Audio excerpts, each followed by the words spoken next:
Okay, hello everybody. I Hey. hope you can Hi. hear me loud and well. Hi, hi. Mic check. Yep, I can hear you perfectly. Hi, Lovely. Mary? hi. Hi. Yes, I can hear you as well. Can you hear me, guys? Fantastic. Lovely. Awesome. Very good. Thank you guys for joining us today. My name is Monica. I am the founder of Agency Caliber, and today we're going to have a fantastic Twitter Spaces with two very, very important guests. We have Dave, who is the co founder of Lively, and we have Mary, who is one of the crypto educators and creators in the space.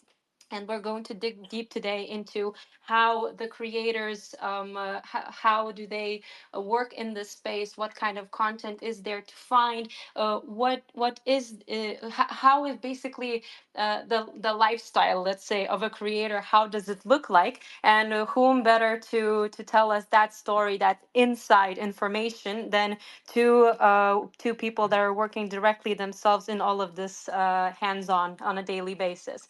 Guys, I have a bunch of questions, as I always do.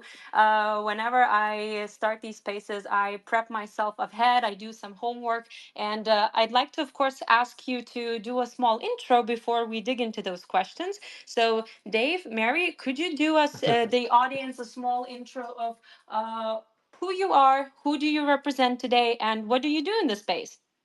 Sure, thanks, Mary. I'll get started. So, thank you, Monica, first of all, for emceeing, and thanks everyone for joining.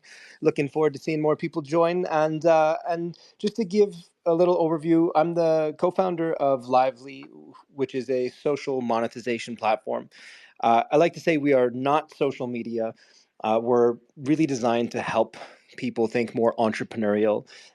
We believe that the creator economy is so much bigger than just digital creators. It's freelancers, it's the brands who are engaging with the creators and looking for them for opportunities to build their businesses. So it's really a massive opportunity that we feel social media is not really it. They're just missing a huge opportunity.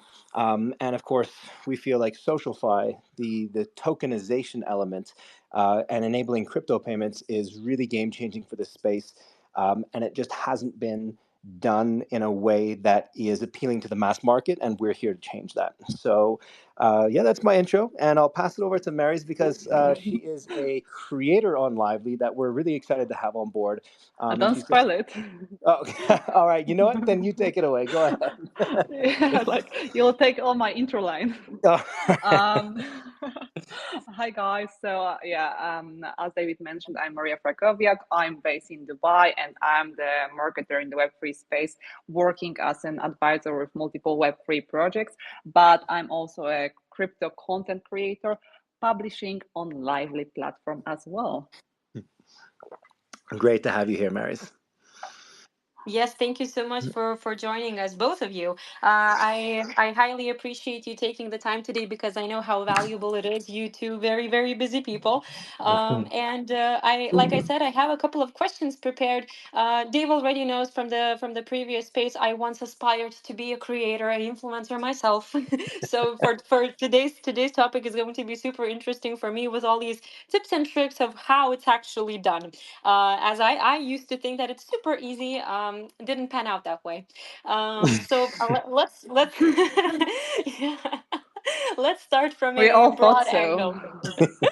I actually have an account on Lively myself. I'm already earning the points as well. It's like my Nice. my go-to to start learning this craft. But I'm nowhere near Maurice or any other creator on the platform. So today is definitely going to serve as a, let's say, like a fast track, a trampoline into how it's actually done. So I'd Sure. first like to actually start from a broader angle, and then we'll take a deep dive into that. Actually, Mary's, I have a question for you to kick off all of the things. We established in the previous spaces, and I believe it's quite understandable that Web 2 and Web 3 lack a bridge in between. So my question is it also the same for creators? Is a Web 2 creator very much different from a Web 3 one? What would be your take on that? I think creators are the same, just the content is way different because many creators, like before they get into crypto or get into Web3, they were traditional creators before producing content on various different topics, but more traditional. So the content is different, and there are many struggles regarding the Web3 content because, of course, in the Web3 we have many sectors, we have many metaverse, NFT, tokenized art, but the main niche, main aspect are crypto investments and crypto trading. And honestly, this is very difficult product to promote or sell. First of all, like the target audience is way smaller because comparing to the two subjects like food or fitness or holiday, of course, like many of us like don't know what's crypto, so producing like content about it and trying to market it, it's directly affecting our reach, our engagement, our followers. It's lower. And the second issue is that this subject, let's make it clear, is like way less sexy than, for example, travel reels or like fashion content, because it's mainly charts, right? So for social media like Instagram, like TikTok, where it's about, colorful pictures and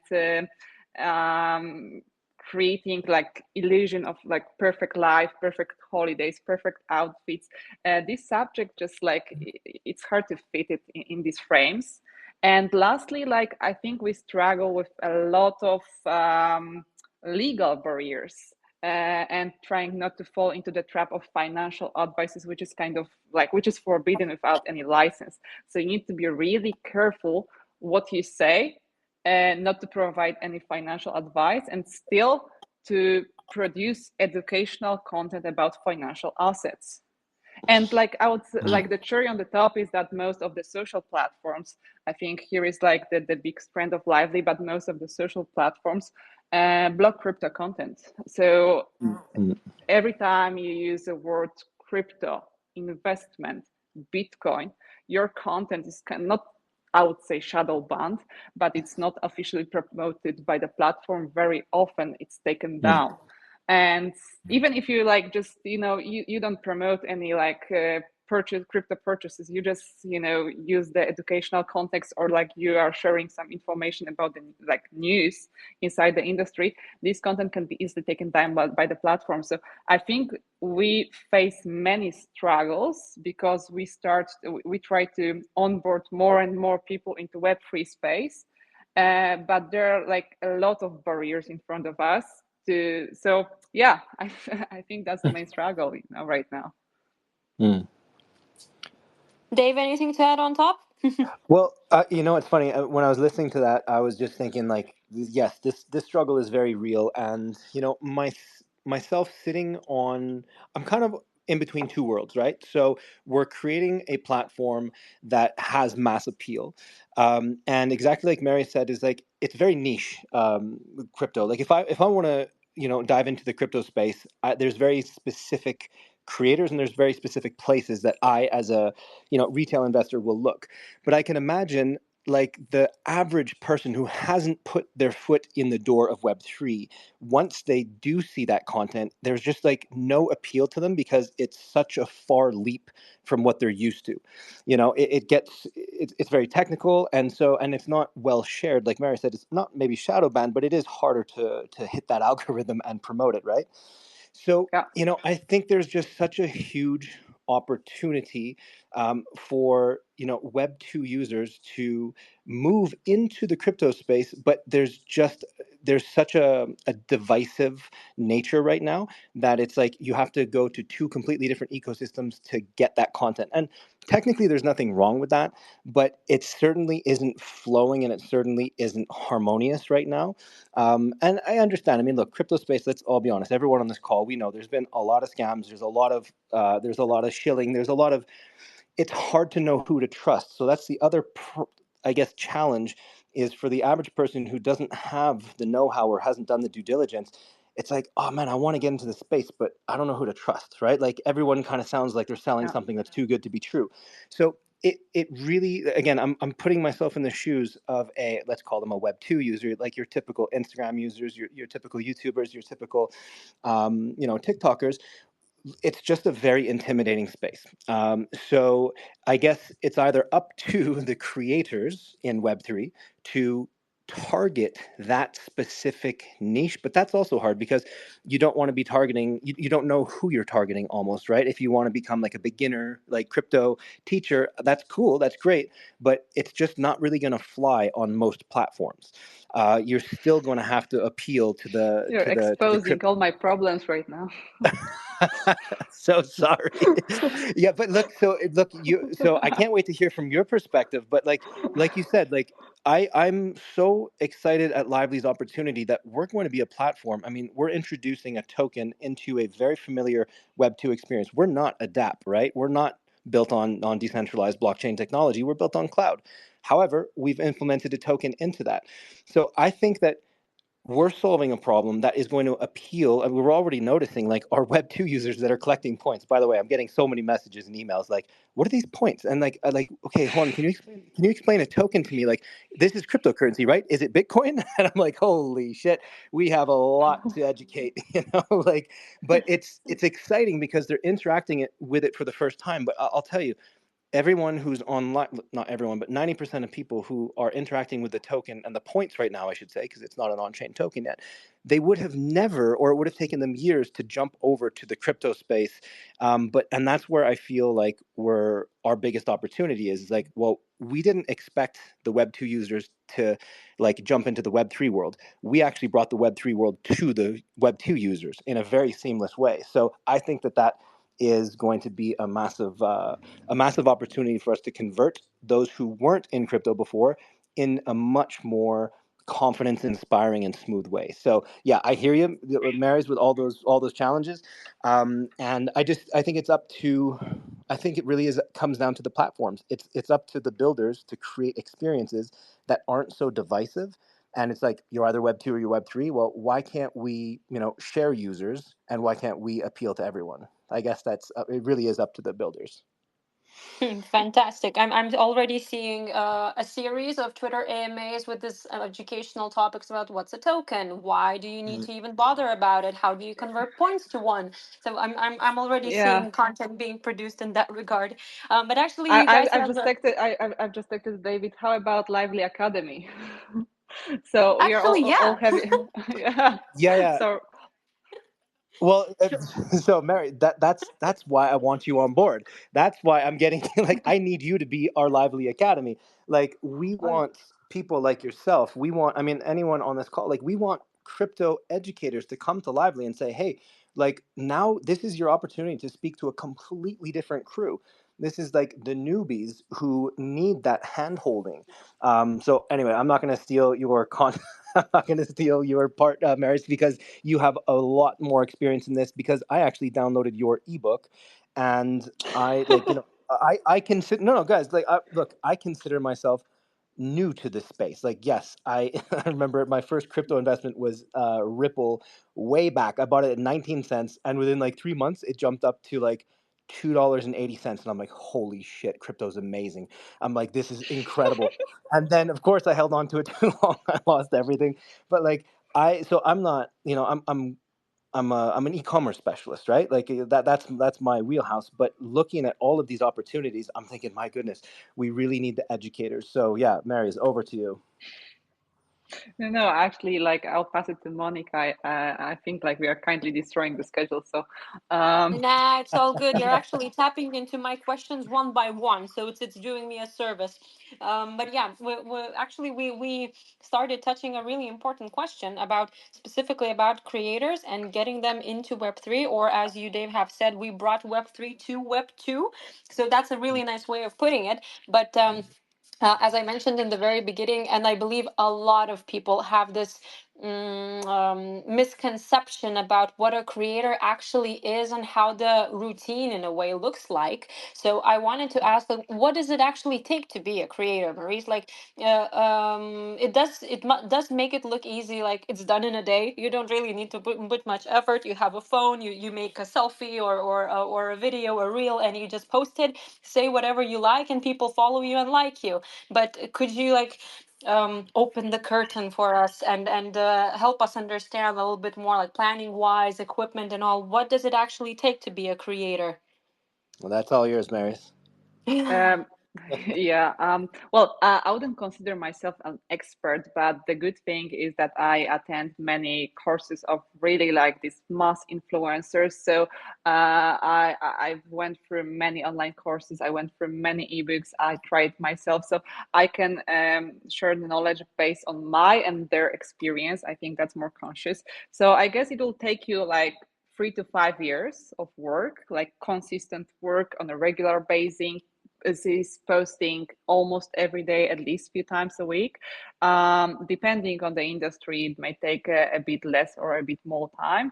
And the second thing is constant strategy optimization, because if you will be posting blindly same content over a few years and it doesn't grab any attention, you will go to nowhere. So you need to check your stats, you need to constantly optimize your content, you need to check works, what doesn't, and spend time like to make it appealing to your target audience. So few years of work, I think, like, it's kind of like a startup mode. So you need to spend a few years on it on a regular basis, day-to-day work, and constantly optimize to deliver best results.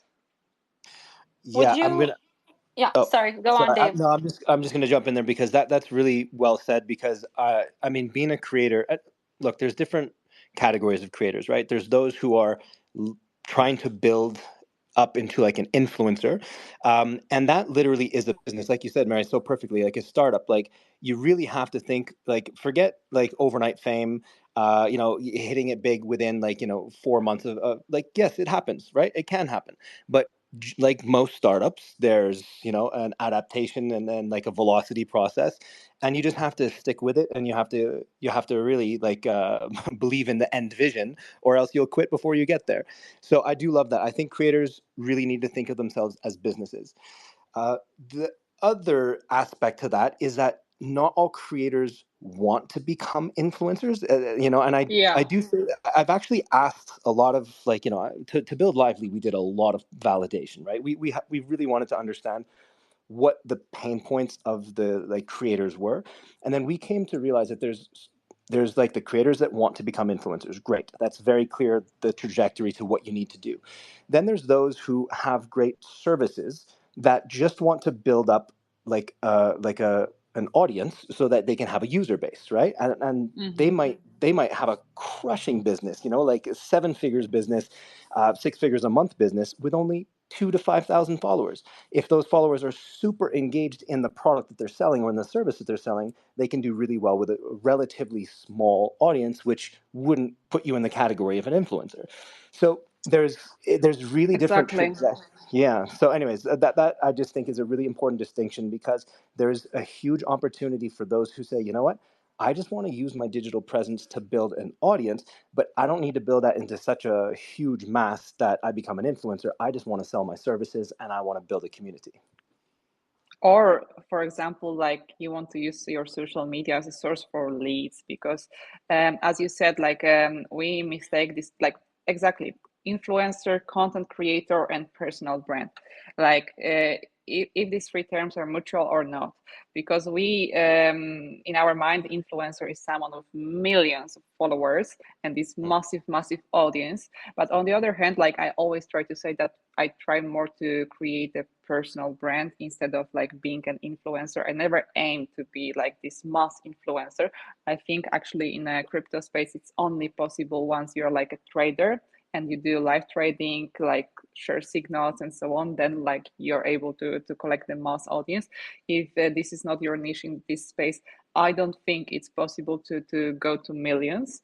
But for me, social media is also like a source of my like peer relations or like source of leads for like other campaigns, for like clients, for like potential collaborations with other businesses. So I think like LinkedIn is a great explanation of it. Like, we are not trying to be on LinkedIn influencers. We try to be well connected and use our network for other goals. So you don't need to promote yourself and earn directly on the platform. You can earn somewhere else, but the platform is source of leads for your business. That's a really good insight. Yeah, absolutely. And it actually taps into my other questions as well, touches the angles of those. But I really like the idea of you guys saying that actually not everybody wants to be an influencer. They're not there for the specific purpose. And it got me thinking of like, so but there are also a lot of people that are trying to become them, consistently creating content, posting it on a regular basis, trying to crack the algorithms of those platforms and all, but not everybody is able to do that. So would you say that there's some well, again, coming from a person that doesn't really understand much about the life of an influencer and all, and how diligently you have to do it to be one, but would you say that there's some unfairness maybe of the platforms currently in the industry, that they, like you said, Maurice, for example, if you mention crypto or anything, you're somehow less visible on the platform. Would you agree that some of these platforms just don't allow you to become a creator? Mm, difficult question. Like, I wouldn't say yes or no. I think like the subject I've chosen, the main topic, like the niche, is difficult itself. So I need to pay for this decision. Uh, Definitely, like the platforms I'm choosing are not like crypto friendly platforms. So I don't see my content going viral. Obviously, this can be my fault, or this can be the like fault of the platform. Platforms I was choosing in the past. So yeah. Yeah, I to add to that. So, by the way, Mary's, I noticed that I mean, I'm going to step in here and say what you do, but you post on what? How many platforms would you say you post the same exact content? Yeah, this is like also the thing that maybe I shouldn't be proud of, right? Because what I try to do is like I utilize my content and try to post across platforms. So I post on like five or six. But I know that to drive the best results, you should have curated content for each platform. That's the truth, right? So you, as long as you'll publish same post on LinkedIn, Twitter, Instagram, TikTok, and Lively, you can't expect the same results. So you need to think, like, you need to choose where you really want to grow and what are the platforms that should be supportive. Because yes, I try to post almost every day on like various platforms, but I don't curate this content so well. Like I'm not like a full-time influencer, so I still have my job to do. So I'm like a part-time influencer, so my efforts are also part-time. Yeah. So, but what I really like about that is like by putting the same content on multiple platforms, you can see probably that some platforms definitely don't prefer or boost that type of content, but who knows who's on that platform that might appreciate that content because they don't get to see so much of it. And I think a good example of that is LinkedIn. Like you said, like LinkedIn isn't like Twitter when it comes to crypto, but when there is crypto conversations, I think it stands out within a niche community a lot more. So while it might get less views, less impressions, it's actually landing in front of people who are much more relevant to the mission that you're trying to, accomplish by putting out content in the first place. So that's another area where I feel like creators need to think of themselves as businesses. Is you never know exactly where your customer base is, right? You understand their habits, you understand who your ideal customer is, but they might shop at a bunch of different places, and you have to be a little bit relevant and a little bit visible in a lot of these different places. Because the other thing is the vulnerability of having a massive presence on only one social platform, and this is a real issue. Like Exactly. imagine getting deplatformed for just like breaking some rule you didn't even know was a big deal. Or imagine like drastically switch the algorithm, and then a lot of the work you've done just isn't being visible anymore. Like that's scary stuff, right? That's Um, happening. That's happening, right? That's why it is. you're never on one platform. You try to be on two, three platforms to protect yourself and your personal brand in case like one account is cut due to any Exactly. reason. You're Exactly. existing somewhere else, and you don't need to build your base from zero. Yeah. Yeah. Th- No, that's a This is very. this is sorry to interrupt, but this is the perfect moment to ask my next question because you're so touching it so much that it's a philosophical one actually. But imagine that both of you guys, you have the power to change something in the industry specifically for the creators to benefit them. So if it were up to you, what would you do to change this situation? That not creating any deplatforming opportunities, shadowing some of the creators and such. What would be your choice to change something? Marys, you want to take that? Yeah, from my side, I would say I would definitely would like to feel some form to categorize my account under the right niche and to prevent the situation when my content is presented to the wrong audience. Because, for example, this is an issue happening right now for me on Instagram that for like several years I produce crypto related content, but before like a few years ago when I had like when I just started to post on Instagram, it was more like a travel content. And when I see like the proposed content for me or proposed accounts to follow, or like my content is still marked as a travel content and it's financial content for several years. And I was like texting support like 20 times, guys, could you please like put me under a different niche because like you publish my content to the wrong audience. So for sure, there is like no reach, no results, no engagement. So I would like to fill up a form like as a business content creator, where I just like describe my business, my purpose, my products, and my niche, so they could promote it in a correct way. Nice one. Over to you, Yeah. Dave. Well, I mean, that, first of all, that's really, really, really, that's powerful. And where I was going to go with this is kind of similar, where you're starting to see. I don't know if anyone listening saw. I think it was Jack Dorsey who was promoting like individual algorithms, essentially. And see, this will never work for the big tech platforms, and this is why I think platforms like Lively have such an opportunity. It's not in big tech's best interest to allow its creators to kind of find their niches and then just talk to those, appeal to that audience. It's benefits the big tech platforms to push a narrative, and that's why when we saw TikTok come in, we saw Instagram Shorts get prioritized. YouTube Shorts came up. Like short form content just took charge. So even if you don't like short form content, or if you weren't producing short form content, now you kind of had to start producing short form content, or else you were irrelevant.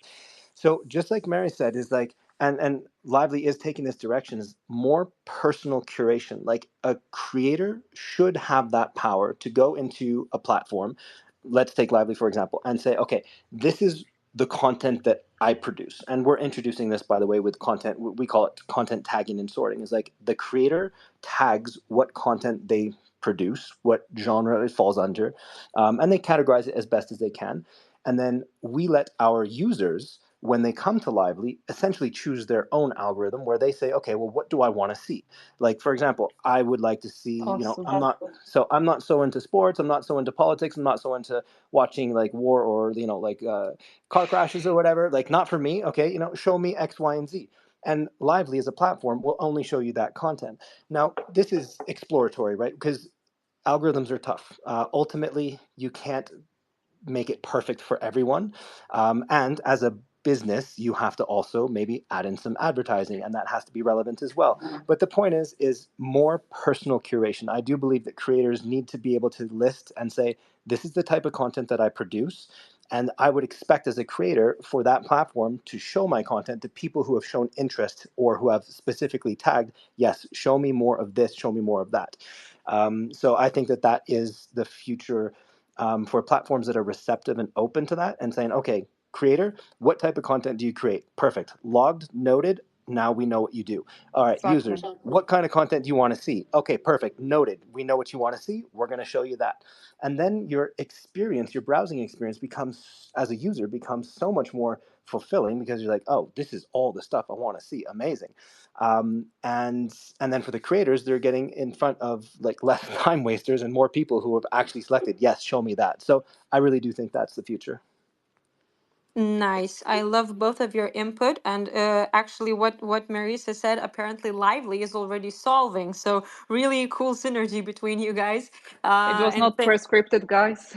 Yeah, no, no. well, wait, and let me say, because everyone who's listening here, Lively is pre-launch still. We're early, so we're building in. All of this is in our roadmap. All of this is in our pipeline. All of this is in the reason why we exist. But not everything is there now. We have to roll this out. But yes, coming Coming soon. soon. Coming soon. Coming soon. Disclaimer. Absolutely, yeah. Like, and But it's far very. now, but it's coming soon. Yeah, well, now it's out. It has to come faster. I got to pressure the tech team now to start building better. Yeah, but it's a very good sign that even an early stage project as you guys, you already have you already have a working product, even though it's more like an Mm, MVP, mm, but mm. it's already Yeah, there and you can test it yeah. out, you can touch it, you Mm, can feel mm, it, mm, mm. and see if it works for you. So that's It's very functional. Sure. commendable, yeah. Yeah, yeah. And Just getting then started. I have one last question actually, because I believe that in this huge audience that we have today, there's definitely a couple of creators or even more or aspiring ones that have listened to your insights and are on this journey of creating content, looking for those better ways of like either a niche under which they're supposed to create that content or how to do it better. What would your message, let's say, of courage be to them today? What would you like to say to them? I'll start. Go on Lively. I'll be the second Thanks. one because like David will have a long one for sure. Um, uh, It's true. uh, yeah, I'm not maybe the best motivational speaker here. That's why I will leave it to you. But my advice is just to stay patient because you never know when you'll be noticed. And Mm, I was noticed by several brands or several like entrepreneurs in so many unpredictable moments that I would never imagine that, okay, I'm just publishing some silly videos, commenting on the recent news, and this will go, for example, to the CMO of some neobank. And mm, like, mm. and this is just an example. So you will never know once you'll be noticed. So stay patient and produce content on a regular basis. I love that. So I'll put in like my insight is I used to be kind of a content creator. Like I used to have like a wellness show. So my previous life I was nutrition and fit. I was like a Hollywood celebrity trainer. So that was my life and identity for literally 20 years.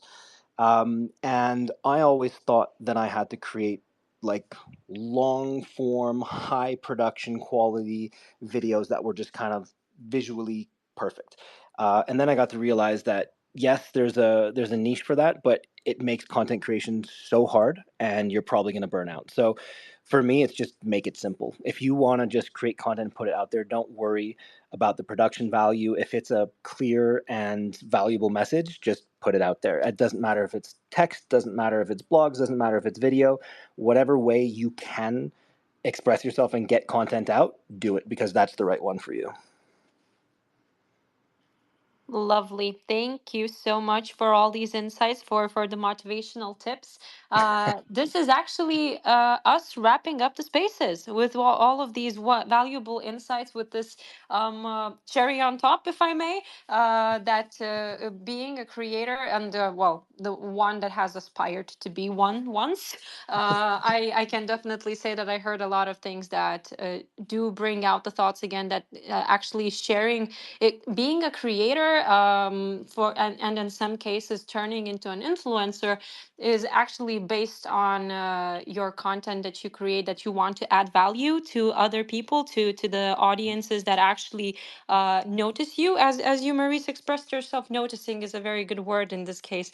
And I think that if you feel that you have something valuable to say that might help or assist other people, or simply let them do something better or go through their day, I think it's worth sharing. And if you have multiple platforms, Lively included, to do that today. So yeah, thank you so much, Dave, Maurice. Wonderful insights to a wonderful AMA with so much inspiration. Unless you have any closing remarks of yours to share with everybody. No, just want to say thank you for everyone listening, and looking forward to our next AMA. And thank you, Mary. This was very super Thank you so interesting. much, Always, guys. Thank you for having yeah. me. Thanks, Wonderful. guys. Thank you, everybody, so much. All Thank right, you for taking your time today and joining us in these spaces. In case you were not able to join when it started, there's a recording for you in the feed. perfect. Happy weekend, everyone. Great. Thank you, Take everybody. care. Bye bye. All right, Thank you. bye Bye bye. bye.